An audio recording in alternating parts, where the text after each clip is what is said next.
Take a Wander with Shebs with your host, Shebs from Shebs the Wanderer. Now my guest today is Jen Ruiz. Now Jen was a lawyer, now turned into a full-time blogger.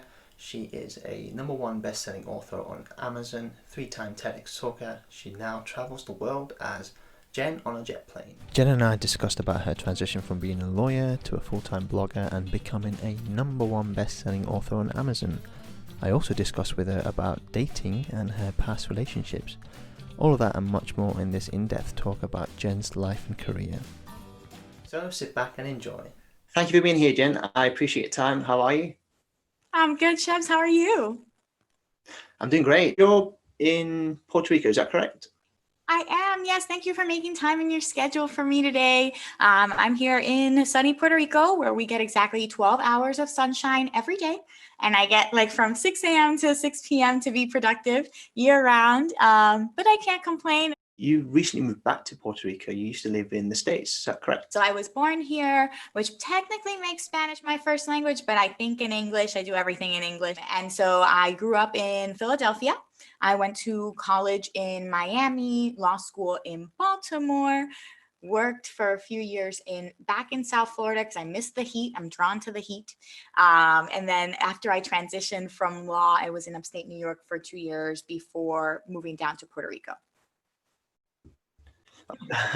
So law was your profession for full time until recently? So I went straight through college and I went to law school afterwards. So I started law school at 2021. And so I was barred by 24 and I decided to go back to Florida because I worked for a year in Baltimore afterwards for a court and I liked it, but I realized that I was getting very cemented onto a path. And I was like, if I don't want the path to be somewhere that's cold, aka the mid-Atlantic region, I better move now before I really get, tied into a good job, benefits, all those things.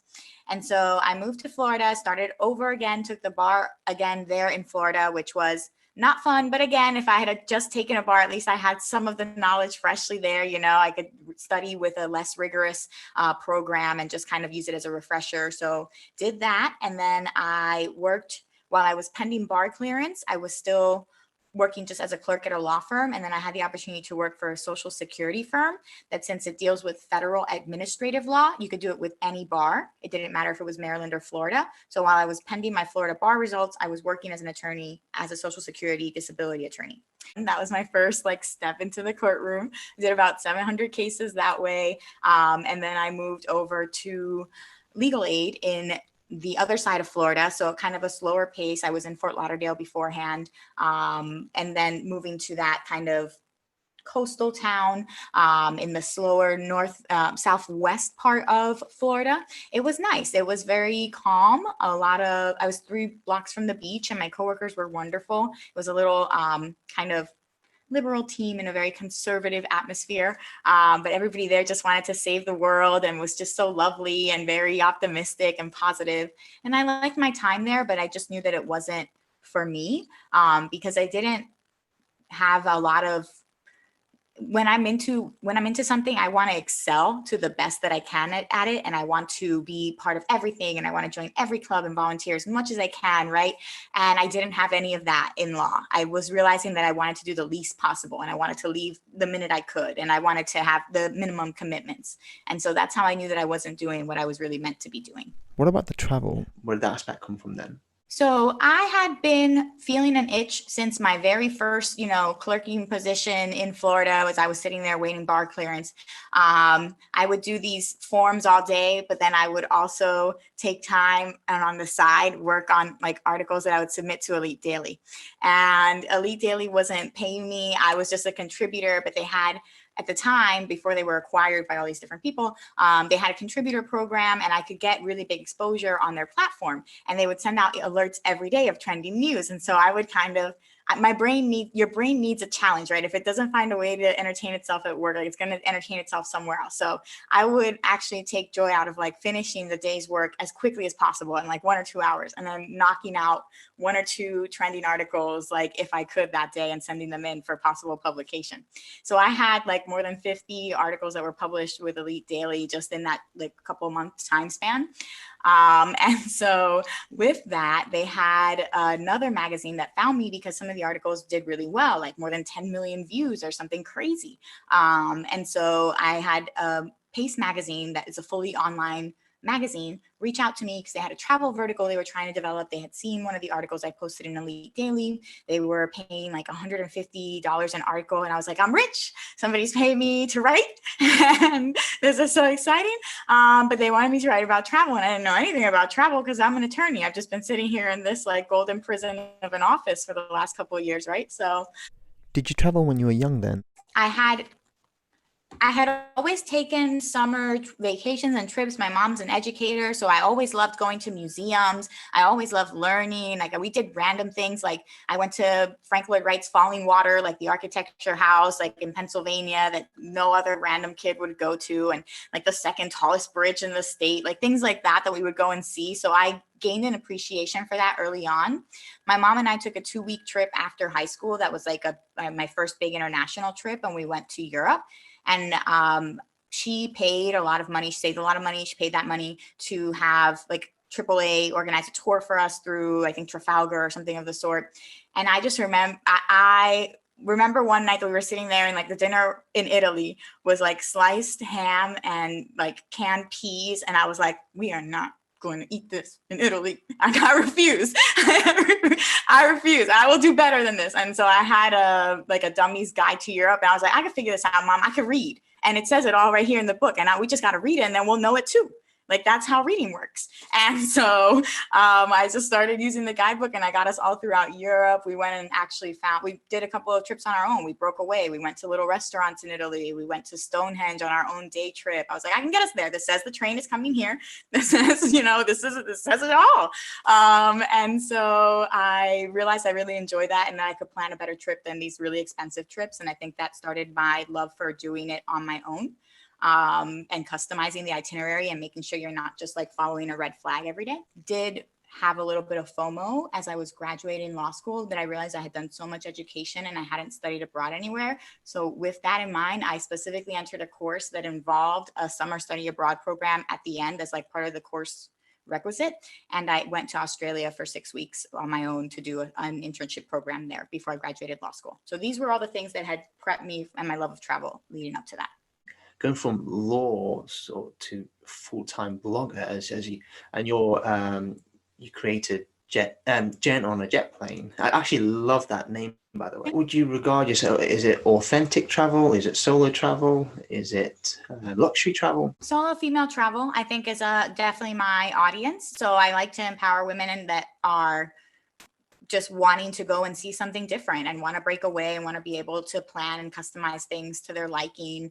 And I also, in general, I also talk a lot about affordable flights. That was part of my first book, and it's what got me, kind of that traction and where the jet plane part came from, because I realized so many people thought the vacations were expensive, but they really aren't if you can just not pay $2,000, $3,000 for a flight. Then from there, everything else is really affordable. You can have a whole vacation for under $1,000 if your flight is $200-$300, and you have all the rest to work with. There's really a lot that you can do there. So I felt that so many people felt that traveling was cost prohibitive and that the flight was the main pain point, so that if I could help people with that, I could open travel up for more people.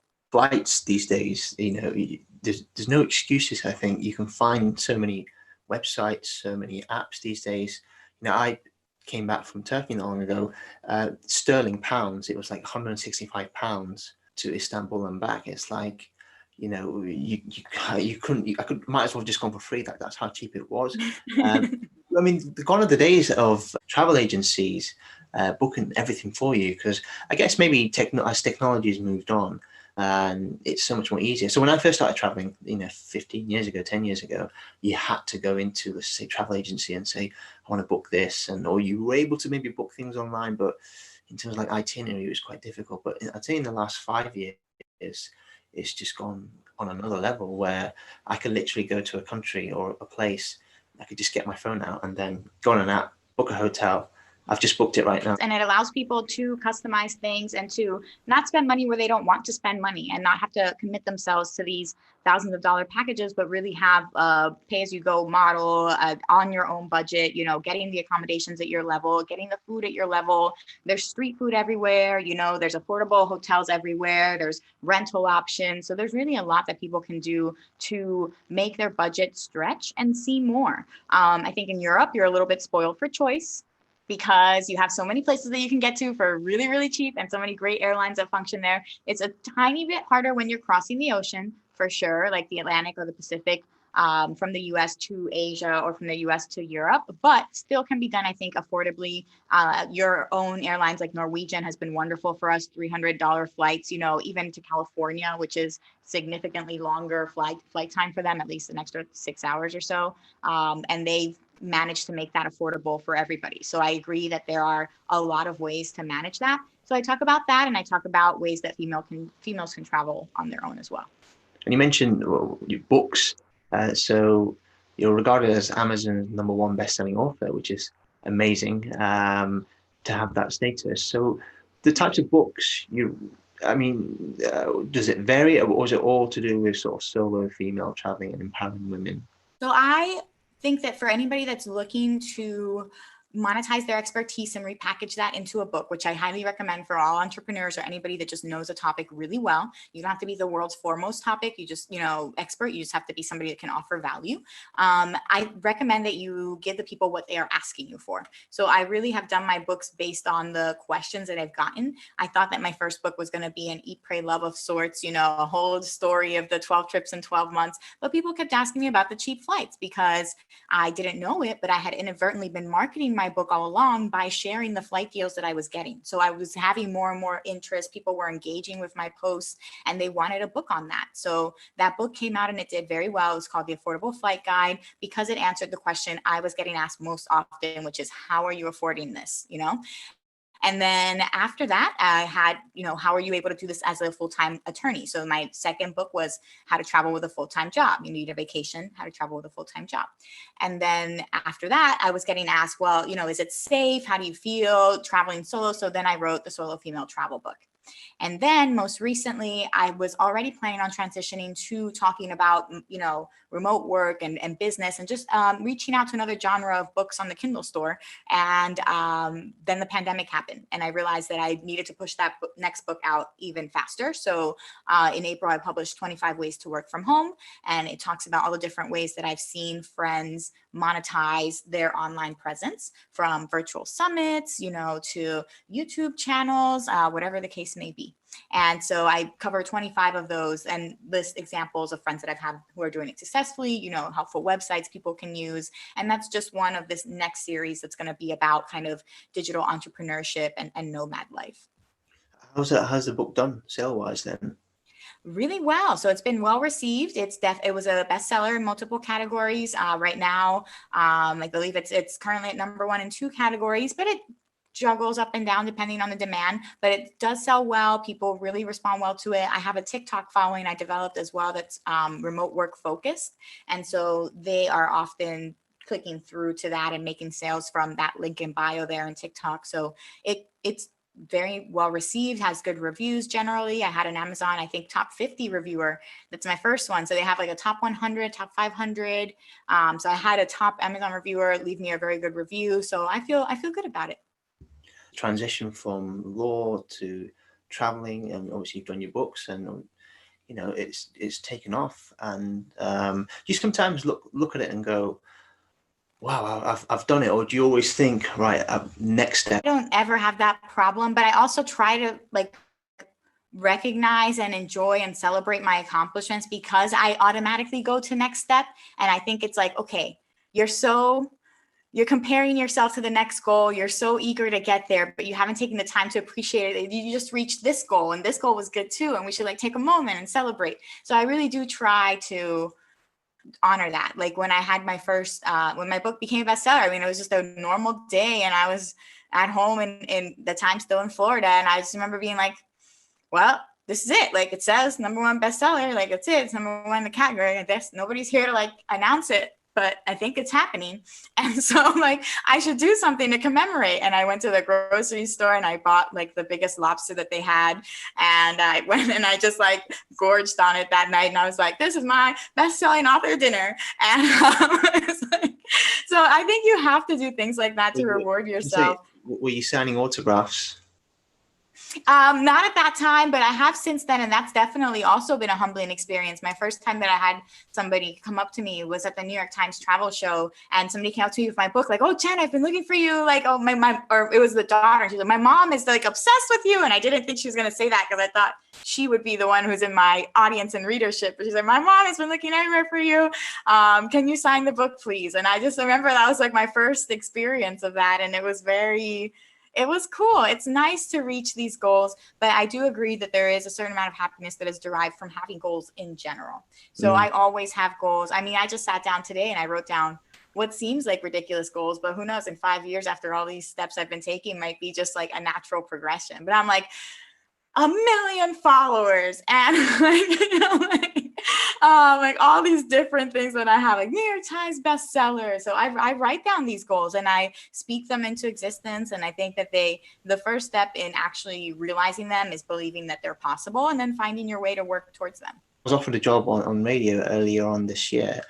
Towards the end of last year, I said to friends, "Well, I want to be a travel host on either TV or radio."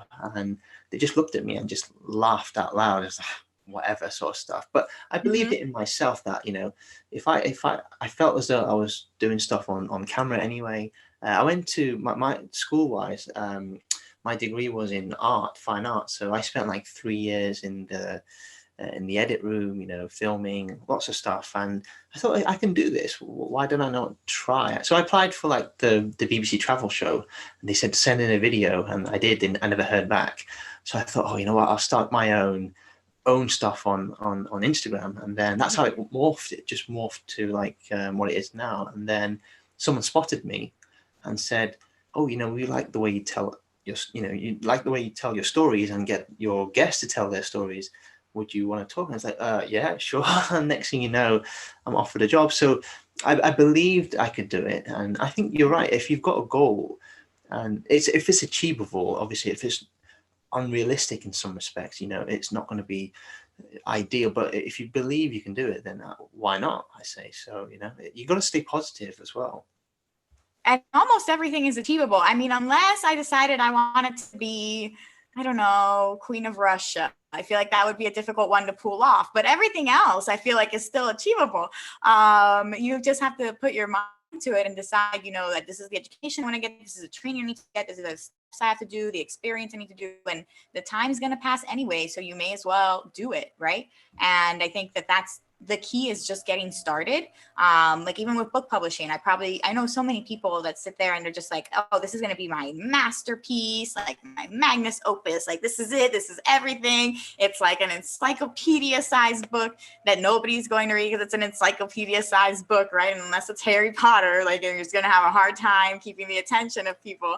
And so most people don't realize that it actually takes, a couple of books to really hit your stride. For most people's biggest bestseller, like it's their 4th book, their 5th book. And you're never going to get to that point if you're just still sitting there on your first thinking, this has to be a full-on hit or otherwise I'm done. Like, that's crazy. You have to play several rounds. You have to put yourself out there. You have to understand things naturally build, and there's a progression. And the only way to get in the game, even if you're stumbling all the way forward, but you're still like in the race, is to actually start doing things. I was giving advice to someone today and said, you can't build your house without building the foundation. And then it's literally brick by brick, taking that brick, layering it. And then there's going to be times when there's going to be someone, stopping you from building your house. And then you might have to lend your bricks to someone else if you can finish it off. Some people never finish it off in their lifetime, but if you can achieve that, that's their aim, I think. So and then who knows, where you could be, you can build your second house. You were on the panel the other day with me and we talked about the storytelling aspect, why it's important to have inclusive. Now obviously I didn't get a chance because I was asking the questions, but I'll give you some of my opinions today. But we spoke about how you see yourself do you see yourself as a role model? Why is diverse storytelling important? And the content that you produce, why that is important as well. So just explain a little bit more, I'd say, because you only get like 2 minutes to answer a question. Yeah, and you did such a great job moderating. So you gave everybody their chance to speak. I thought you were very even-handed. So they need to hire you for more events. But in general, I think I really, I don't think that you set out to be a role model, but you will be if you're somebody that's out in the public sphere, because people are watching you. And I'm always surprised by how many people are watching and the impact that the messages I have make. Like when I get these messages that are from women in, Mexico or France, and they're like, I bought your book, I loved it, like I really related, I saw your video, it was so inspiring. I'm always blown away. I try to answer as much as I can. I think people are surprised when I do, because I guess that not a lot of people do, but I feel very grateful, and I want to help as much as I can. I know it can be draining to keep up with all the requests, and sometimes it takes me a little bit, but I try to just like encourage people. And there's a lot of women that reach out to me because I'm very personal about my journey and kind of how I did this as a way. I started traveling and did my 12 trips in 12 months challenge, like really traveling more intensely, because I wanted to break away from societal pressures and kind of all of the panic that I was going to be 30 and I still was single and I didn't have children, and and everybody else is having wedding showers and baby showers, and I don't have not a single party to celebrate any of my accomplishments. Like I barely have graduation dinner, and and that I paid a lot of money for. So it was really a lot of that. And I had travel was the one moment where instead of sitting there panicking, instead of sitting there thinking I need to be doing all these things, maybe I should be freezing my eggs, maybe I should be dating more people, right? A numbers game. So instead of doing all of that, I just put all my energy into travel. And I figured, because once I hit 29, I was like, all right, let's be realistic, Jen. You got a year. It's a tough call to say you're going to find a man and start a family within the next 12 months. Now, you could spend the next 12 months freaking out and trying to make that happen and probably ending up with all the wrong choices, because that's what happens when you try to force an outcome. Or we could celebrate being 29 and being young and still having, the freedom and now the financial stability as a, 5-year attorney to travel and do things and go have some fun, like enjoy the last year of the 20s, because no one's getting any younger. And like, this is it. It's over after this. So I was like, I'm like, in terms of like the 20s, like that's it. That's the end. That was that decade.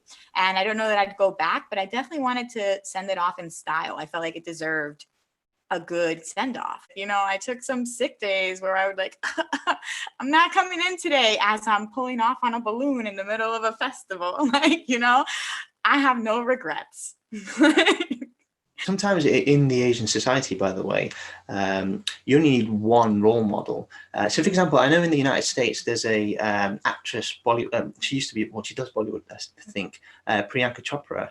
So Indian women will go, oh, I want to go into Bollywood, but actually I know I want to go into Hollywood as well at the same time. So you need one person really. So I like to think to myself, if I could be a role model and sort of show people that you can do it, you can open the door for other people, the following generation will just easily walk through it. I had a lady from Saudi Arabia, quite well known actually, Raham Muharak. She did like the 7 summits, recognized internationally. And she said something like, the pressure sometimes is there, but I love that pressure because I'm inspiring Saudi women who get a bad reputation all around the world, or don't people say they can't do anything. Well, actually, we can. Look, I'm a woman. I'm doing this. You can do it as well. So I think that's where the role model question came from, really. And the other thing I want to make a point on, actually, which I ran out of time. Inclusive storytelling is important, of course it is. But you've just told me your path. Hardworking, there's a lot of work ethic in it. You're telling me you're doing this, but actually writing articles at the same time.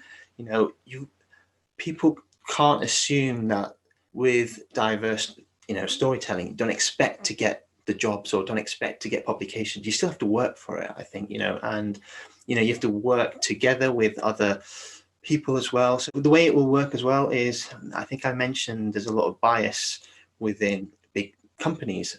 So when they come to hire, they'll hire someone that maybe looks like them. So there's got to be drastic changes there. But at the end of the day, you've also got to have the work ethic to do it. Don't expect things to be put on a plate for you. I agree. I think you just have to kind of keep setting the path, and it's great because the people that come afterwards maybe take the path for granted and think that's the way it should have been all along.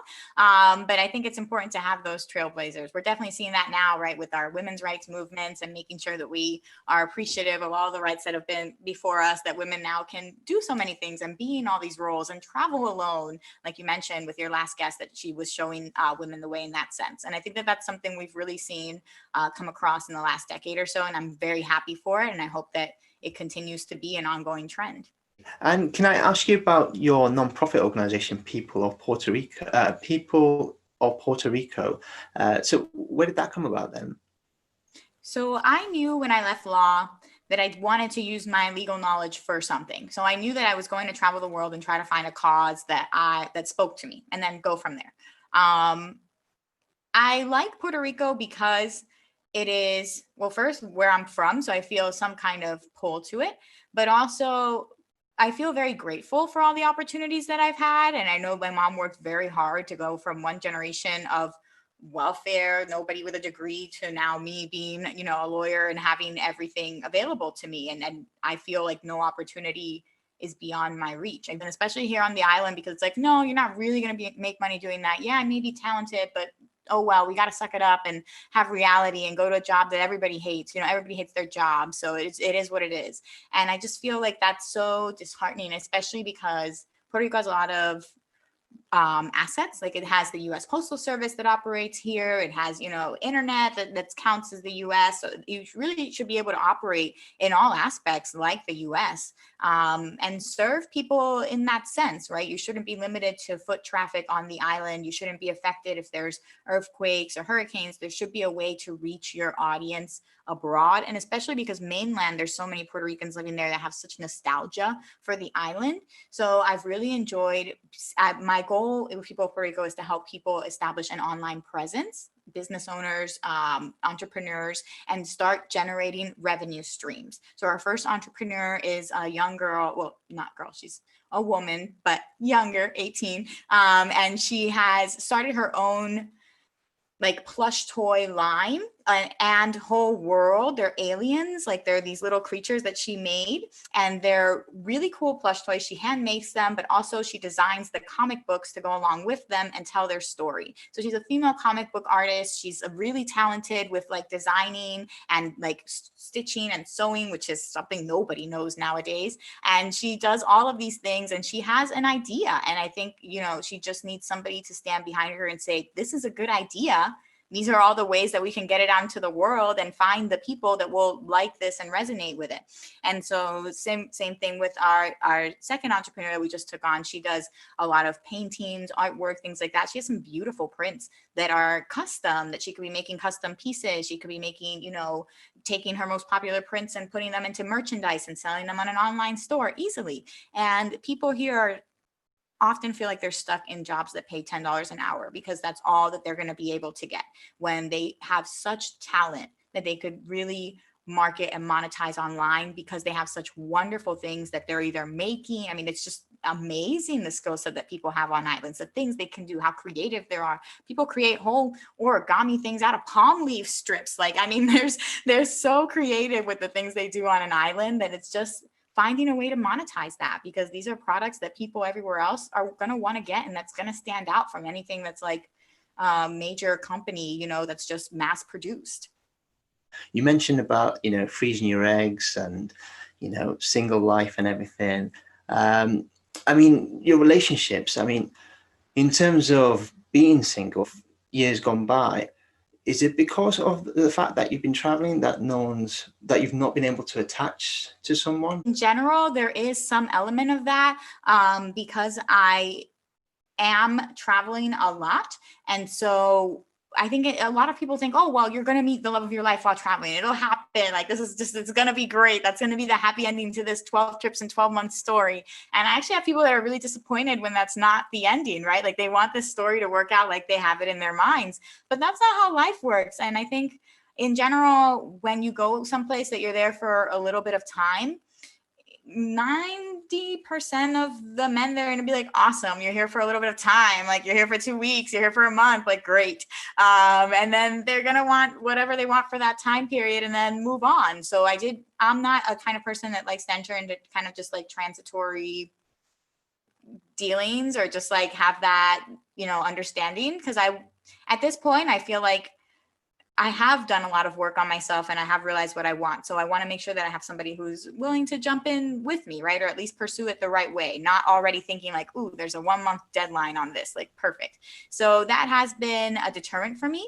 And part of the reason why I came to Puerto Rico to settle down and why I've been here now for a year, because I wanted to have roots somewhere that I had. And also my souvenirs are really hard to keep track of and I need to have them displayed because I'm not going back to get that wooden carved mask. Like, I want to just make sure it's here.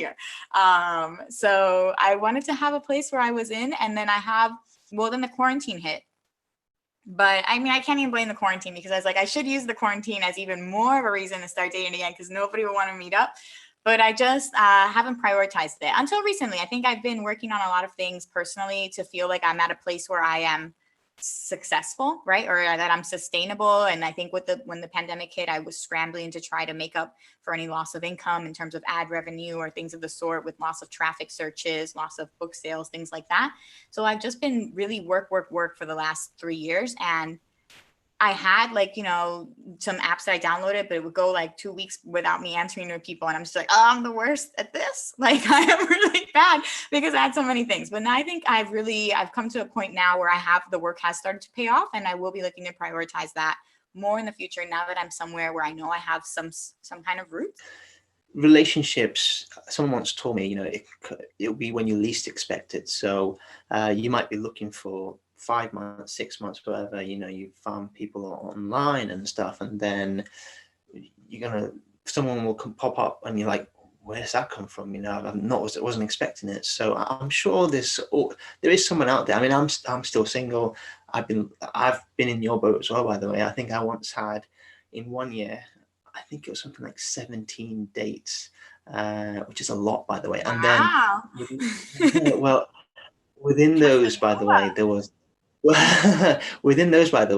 like 2-3 month stints as well. So if you think about it, it's like more than one a month, isn't it? So actually, it's like that's heavy. But I remember one day, it was awful because I was set up by a friend and said, oh, come on, there's this girl here, really likes you. I was like, oh, I'm not too sure.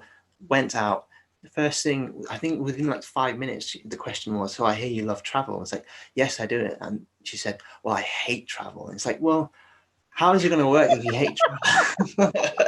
And you know what? I actually ran out of that day. I made an excuse and said, I've got a wedding to get to. And she's like, Yeah. this time? It was like 6 o'clock. And I was like, you got a wedding to get, you just remembered a wedding now. I was like, and I couldn't think of anything. I was like, a horrible excuse. But what I did was I went to the restroom, came back.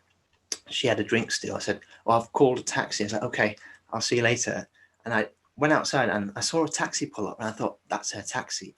And I just ran to the station. Sometimes and you think to yourself, will you ever find someone that can connect with you on an emotional level, understands you fully 100% why you do what you do, So I think that's the issue that I've had anyway. It is difficult to find somebody that understands. I've had some people that have popped up along the way that have encouraged me to keep going. Like, I firmly believe people are placed in your life for a reason when they come in, and that you have a lesson to learn from all of them. And so I have had people that have made me feel better along the journey. Like, there was one man who was like, well, I was in Hawaii and they were filming a Netflix movie. I didn't know this. I was just trying to have dinner and go to sleep like a boring person that I am. But they all came in, like these people, and this guy was one of their, I guess, security people. And he was a ex Native American chief, like from the center. He was like huge.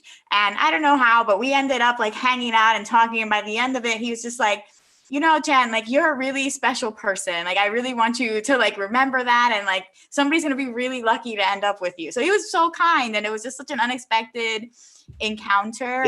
He didn't ask you out then? So I think he had like a person because he's older and he had like three sons my age, but he was definitely still like good looking. And he did invite me the next day to come on the set, but apparently this was a movie. I don't even know. I think the movie's come out since then, but I don't want to say. But it had like a big star in it, and then there was like an NDA and everything, so I couldn't come on the set. But he was teaching the like kids how to do the karate or military moves because he was also in the military, so he was fact checking all the. It was just cool. Like it was just a cool person. And I am really interested in cool people. Like I love people with stories, with brains, with things that they enjoy and are passionate about. So I think at first he was like, at first I just saw you sitting at the bar, and I was like, because I sit at the bar by myself. Because I'm not gonna take up a whole table. And he's like, I just thought, whatever, another like kind of groupie girl. He's like, but then I talked to you and it's like amazing. I'm like, I know, I have a lot to offer. And so I feel like there are people along the way that do come at the right time to encourage me and keep me going and make me feel like I'm on the right path. It's just not meant to be at this time yet. And I'm very grateful for any and all bullets that I have dodged up until now. Like anybody that I maybe thought that would have been the person back then, like they're so not the person now. So I'm so glad that I did not get tied to that person in any way. So I think it's all working out the way it's supposed to. And I'm just having fun knowing that I have still the best days of my life ahead of me. One thing, do people get, because of your success, do they think, oh, I don't know what they can handle, she's so, I wouldn't say domineering, but she's so successful in her career, I'm nothing. Does that ever come about? I don't lead with that. I definitely am not like, hi, I'm Jen, TEDx speaker, I'm a bestseller, like, what have you done? No, I don't lead with that. I just try to talk about things. I don't even really mention travel that much. I think they can see it in my pictures, but I'm just like, travel. Like, yeah, sometimes I like to travel. Like, like I don't like really go into it. Some people have found me before. I go, oh, like I know you. I read your blog, or like I found you from your blog. And I'm like, so it's been interesting. I think there is that sense of. I think there's always been that sense around me because I've always been a very outgoing person, and so I think in general, I think a lot of people have tried to like take it as a challenge, like almost like, can you land Jen kind of thing. Oh, always in college and law school. Like, and I feel like a lot of people were disappointed when they didn't win the challenge. And I just ended up being by myself. Like, I don't need to be with anybody. But I don't know, maybe it's because of that. I think there are still people that still reach out to me and contact me to just like to see if they still have the ability to like just the other day, I had somebody chat like with 5 messages in a row, like, hey, remember me? Hey, like I'm like, geez. So it's a lot. And it's why I find so attractive people that actually have something that I'm not the one that's dominating the conversation, that they have something like really to offer. Because when I go to a dinner and like a person's talking about really cool things, like they renovated this or they're investing in this or they're thinking about launching this new endeavor, I'm just like, this is cool. Like this is somebody that's on my vibe and frequency, right? And I think that applies to anybody. I don't think you have to be like a set profession, a set degree, a set education or anything like that. I just think you have to be somebody that's passionate about what you do. It could be that you're a mechanic, but you really love cars and you're passionate about renovating old cars and you know everything that there is to know about this one particular brand and you want to open your own garage. Like that's fascinating. So I just like people with a story to offer. That's why I'm a storyteller and I think I'm naturally drawn to that. It's not the majority of people. The majority of people are just like, oh, hey, want to meet up? And I'm just like, no. Well, as I said, it will come when you least expect it. Any memorable places that sticks in your mind that you've traveled? Asking you what your favorite is quite difficult. So anything that always sticks in your mind, think, that was one of the very transformative moments that I ever had traveling.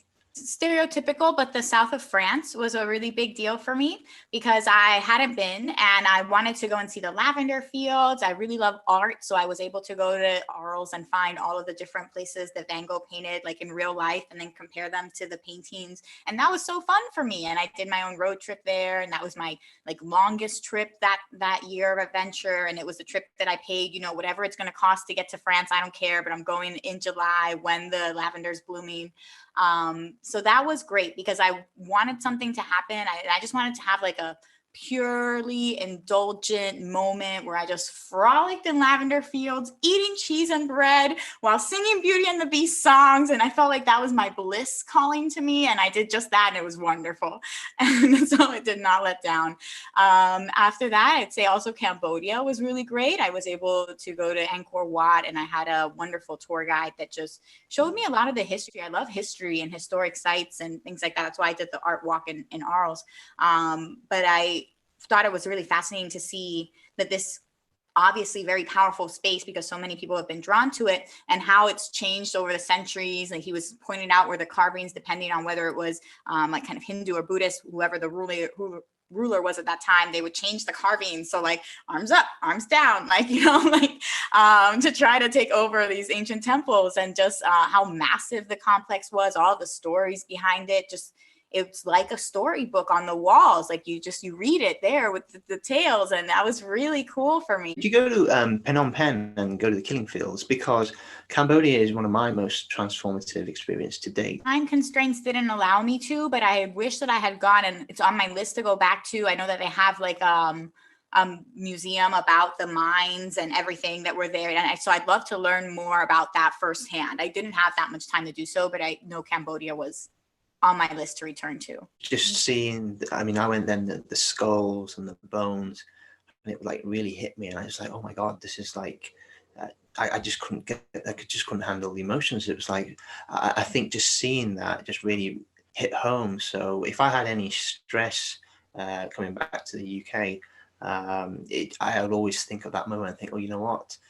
Nothing to stress about. So I don't really get stressed anymore. Like even when I went on the panel the other day, you'd think I'd be having kittens, as we say here. Not at all. It was like, yeah, it's okay, you know, not too bad. But I think moments like that really define you, and I think it really helps you going forward. I think so. You should definitely put that on your list after when you can travel properly. So. I agree. And absolutely, with anything like that, where you realize you just get a change in perspective and you realize how lucky you are to be in your circumstances, that's the whole point of travel, because you think that your life has problems, but you just haven't seen your life outside of your bubble.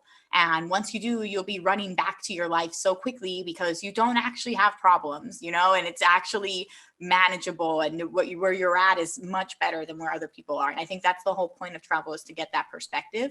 It can be hard. I've had breakdown moments of that sort, like when I went to the Japanese internment camp at Heart Mountain on a press trip. So that was fun, because I was like, I cannot even sit through this movie. Like, I don't want to watch it.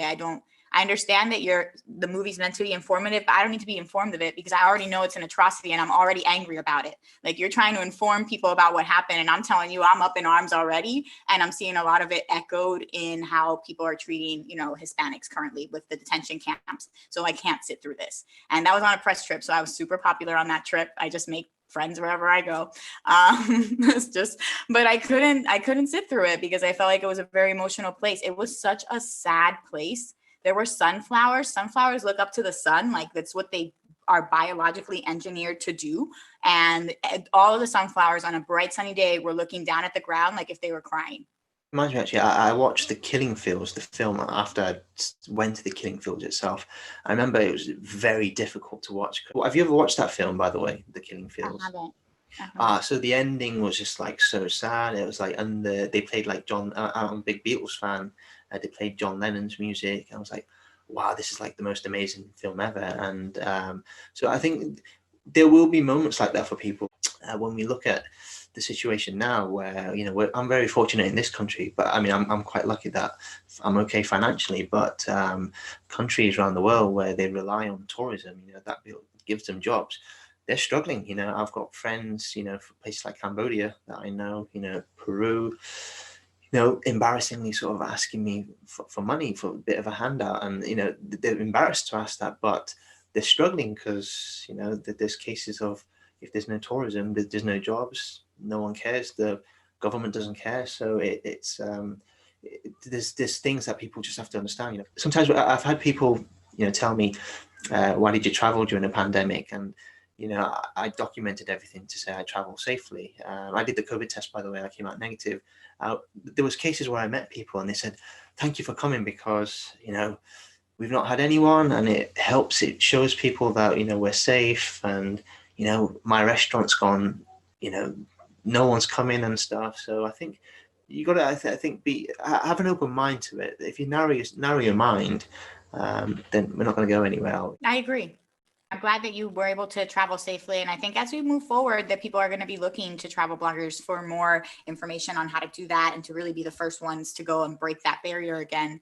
But it is going to have to be a return to something at some point with some restrictions, moving forward because of all the reasons that you said. And I hope that in the meantime, these people can find other ways to kind of pivot, so to speak, make their versions, wherever they can do online, subscription boxes, cooking classes, however you can make the ends meet. I think now's the time to get creative.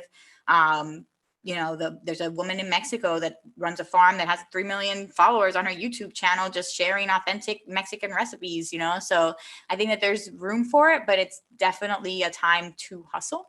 But I think most entrepreneurs know that and do that already anyway. So it's just getting over the dejection of seeing everything drop, because I think so many people spend time, and it's not that you can't cry about it, but so many people spend time crying about it. They don't act over it because they're so busy mourning it. And I understand that completely. I get that. I've always had a tough love mother that every time I've called her complaining about something, she's just seemed bored and she's just been like, okay, Jen, all right, whatever. So what are you going to do? Are you going to cry about it? Are you going to jump out the window? Are you going to kill yourself? Is this it? Is this the end of your life? No. If we're done crying about it, you let me know, and then we can talk about a solution. And I know that's a lot for most people to take, and they're like, oh, like, why would your mother talk to you that way? But she talks to me that way so that I don't sit there and cry about things, so that whenever something goes wrong, I have that voice in my head that says, crying about this is useless. What are you going to do to fix it? What's the solution time? Are we done sitting here crying now? Like, can we actually brainstorm and come up with the next steps? And that is always my go-to. And I know it's harsh, but that's how I've been prepared to survive. And I'm so grateful for that, because when all my stuff, when my ad revenue tanked, I lost more than $3,000 a month on, sponsorships that were gone, so, and I was like, okay, well, can't sit here and cry about it. Got to sit here and work on the next thing. Like you don't have time to mourn things. You just gotta, and there are things that you should mourn, obviously, like loss of people, loss of, relationships. You want to process those emotions, but at the same time, when it's business, we don't really got time to process emotions. We just got to make business moves, right? Like we just got to think about the next business thing and keep it moving. And that's the only thing you can do. Resiliency is the name of the game. So find something else to do, keep up with the trend, keep moving forward. You don't have time to sit here and be like, oh my God, everything's changed. Because then things keep changing without you while you're still sitting there being sad about it. I know it's rough. I know it's tough. And I know you just want somebody to be like, no, this is horrible and it's unfair. And the world should not have done this to you. But the world is horrible and unfair and will do horrible things to you. So you just got to stand up and keep punching back. I like to think of myself as that like blow up clown that when you punch it, it just goes down and then comes right back up with a smile, right? So it's kind of what you got to do. The world's going to keep punching you. You just got to come back up every time and get ready to get punched again and do it again and again. And then that's life. And hopefully you have some fun along the way. Amazing. Jen, I can speak to you all night, but I'm going to have to leave it there. Thank you for coming on. Amazing story, and we'll speak to you soon. Thank you, Shabs. For all the up-to-date news on Jen, head to jenonajetplane.com. You can find her on all social media platforms under the same handle, Jen on a Jet Plane, and all of her books on Amazon are by Jen Ruiz. That's it for Take a Wonder of Shebs. Hope to see you all soon. Until next time, bye for now.